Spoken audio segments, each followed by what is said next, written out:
আজই সাবস্ক্রাইব করুন এবং দেখুন আপনার প্রিয় শো।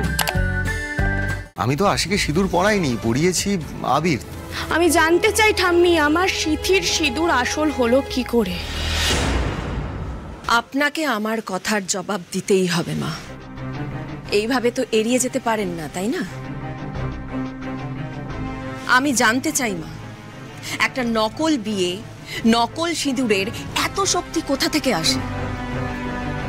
কি লুকোচ্ছেন আপনারা আমার থেকে?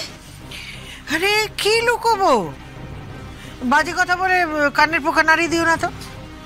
সেদিন তো তুমি আর তোমার মেয়ে সিঁদুর পাহারা দিয়ে বসেছিলে, তাহলে তো ভয় পাচ্ছ কেন? আপনাদের আমি বিশ্বাস করি না মা।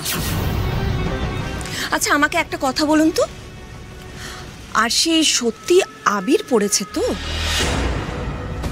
মানে আপনারা কিছু করেননি তো?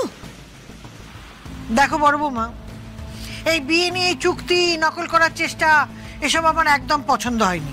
তোমাদের পাল্লায় পড়ে এই অনাথ সৃষ্টি কাণ্ডগুলো মেনে নিতে বাধ্য হয়েছি, কিন্তু এই নিয়ে কথা বলতে বাধ্য করো না। আমি এসব পছন্দ করছি না, আর কাউকে আমি জবাবদিহি করব না, বুঝেছো? হতে পারো তুমি সুপারস্টারের মা, কিন্তু আমি তার বাপেরও মা। কাজে কথা বাড়িও না, অশান্তি বাড়বে। যাও এখান থেকে।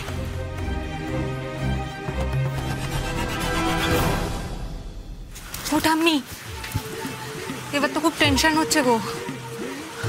বড় মাসিকে তো না হয় তুমি ভয়টায় দেখিয়ে তাড়িয়ে দিলে, কিন্তু আশি সে তো আর এসব কথাই ভুলবে না। তাকে তো আবার তুমি পুরো সত্যিটা বলেও দিয়েছো, এবার যে কি হবে। সত্যি মা, এ তো মহা খেচা কলে পড়া। আশি না কদিন ওই বাবলুকে নিয়ে হাসপাতালে ছোটাছুটি করছিল বলে আমাদের চেপে ধরেনি, কিন্তু আজকে তো সব মিটিয়ে বাবলুকে নিয়ে এ বাড়িতে ফিরবে, তখন যদি খ্যাট করে চেপে ধরে কি জবাব দেবে? চিন্তার ব্যাপার হয়ে গেল। আসলে সেদিন তো চাপে পড়ে সত্যি কথাটা বলে ফেলেছি, এছাড়া তো কোনো উপায়ও ছিল না। কিন্তু আজ কি হবে? আর এই পুরো কোপটা না সবার আগে আমার উপর এসে পড়বে। আমি তো আবার কায়দা করে ব্রেন ওয়াশটা করতে গেছিলাম কিনা। বজরঙ্গলি, আবার বাঁচিয়ে দিও গো। কিরে বাবলু, চুপ করে দাঁড়িয়ে আছিস রে? নে এবার তোর ঠাম্মিকে জিজ্ঞেস কর। আমি জিজ্ঞেস করাতে তো কোনো লাভ হলো না, চোখ রাঙিয়ে আমাকে চুপ করিয়ে দিলেন। না, ঋতুও তখন ক্যামেরার সামনে এই প্রশ্নগুলো করছিল আমাকে। না মানে ডেফিনেটলি আশি যেভাবে বজরঙ্গলির কাছে আমার জন্য প্রার্থনা করেছে, তাতে ওর ভক্তি, ওর বিশ্বাস সত্যি একটা মিরাকেল ঘটিয়েছে।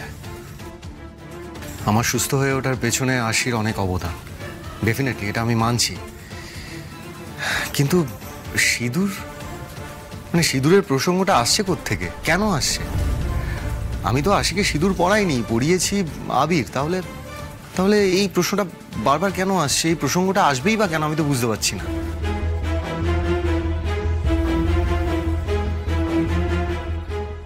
এই প্রশ্নটা আপনার একার নয় স্যার, এটা আমারও প্রশ্ন। ঠাম্মি, তুমি তো আমাকে সেদিন ভোলানাথের থানে বলেছিলে যে তুমি আমাকে পরে সবটা বুঝিয়ে বলবে। তো বলো এখন ঠাম্মি, আমি জানতে চাই ঠাম্মি, আমার সিথির সিঁদুর আসল হলো কি করে?